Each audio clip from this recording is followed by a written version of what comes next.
Hello friends, welcome to পম্পার রান্নাঘর। আজ আমি দুর্দান্ত একটি রেসিপি নিয়ে চলে এসেছি তোমাদের জন্য। সেটা হলো মুসুর ডালের ডালপুরি। অনেকেই তো অনেক ডালপুরি খেয়েছো, কখনো কি মুসুর ডালের ডালপুরি বানিয়ে খেয়েছো? একবার এইভাবে মুসুর ডালের ডালপুরি বানিয়ে খেলে আর অন্য কোনো ডালপুরি খেতে ইচ্ছা করবে না। আর এই ডালপুরিটি বানাতে খুব একটা উপকরণ লাগে না, কিছু ঘরে থাকা উপকরণ দিয়েই বানানো যায়। তো চলো দেখে নাও।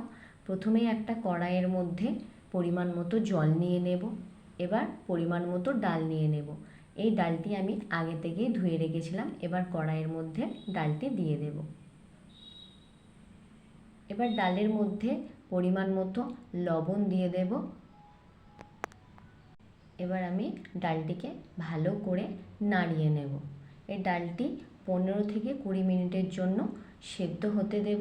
ততক্ষণে আমরা এদিকে ময়দাটা মেখে নেব। তো চল, আমি এখানে 2 বাটির মতো ময়দা নিয়ে নিয়েছি। তোমরাও পরিমাণ মতো ময়দাটা নিয়ে নেবে।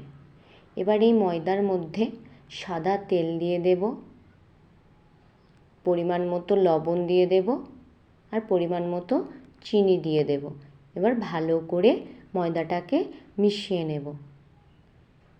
ডালপুরি বানানোর জন্য কিন্তু ময়ামের পরিমাণটা একটু বেশিই দিতে হবে, যাতে ডালপুরিগুলি একটু বেশি মুচমুচে হয়।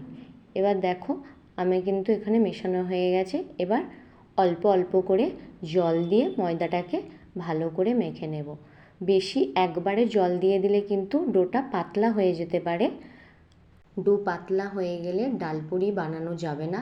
আবার ডো যদি খুব শক্ত হয়ে যায়, ডালপুরি বানাতে খুব অসুবিধা হবে। তাই ডালপুরি বানানোর জন্য ডোটাকে বারবার অল্প অল্প জল দিয়ে মেখে নিতে হবে। দেখো, আমার এখানে ময়দা মাখা হয়ে গেছে। এবার ওপর থেকে সাদা তেল ছড়িয়ে দেব, যাতে ডোটা নরম থাকে। এবার একটা পরিষ্কার কাপড় দিয়ে ডোটাকে ঢেকে দেব কিছুক্ষণের জন্য।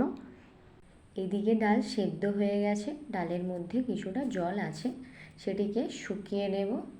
দেখো, ডালের মধ্যে যেটুকু জল ছিল সেটি কিন্তু শুকিয়ে গেছে, এরকম ঝুরঝুরে টাইপের হয়েছে। এবার ঢেকে রাখা ডোটিকে খুলে নেব। দেখো, ডোটা কত সুন্দর নরম হয়েছে। এবার ডালপুরি বানানোর জন্য একটা লেচি কেটে নেব এবং হাতের সাহায্যে সেটিকে গোল করে নেব।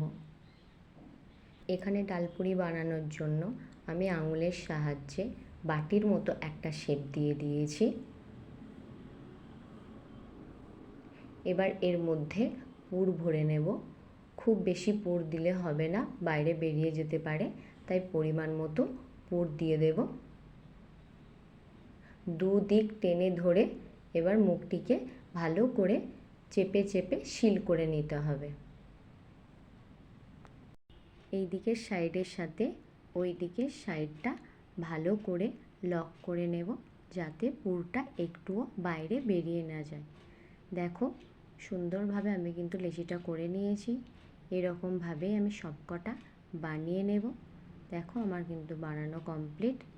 এবার বেলা শুরু করি। লেচিটার মধ্যে কিন্তু আমি অল্প করে তেল দিয়ে নিয়েছি, চাইলে তোমরা ময়দাও নিয়ে নিতে পারো। এইভাবে হালকা হাতে বেলে নেবে। দেখো কত সুন্দর বেলা হয়েছে, একটুও কিন্তু পুর বাইরে বের হয় না। এবার গরম তেলে ভেজে নিতে হবে।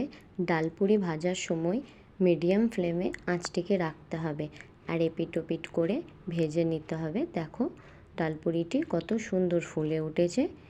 এইভাবেই কিন্তু আমি সবকটা ভেজে নেব।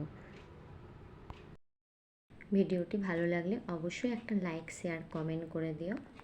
আরও নতুন নতুন রেসিপি পেতে হলে চ্যানেলটিকে সাবস্ক্রাইব করে দেবে। সকলেই ভালো থাকবেন, ধন্যবাদ।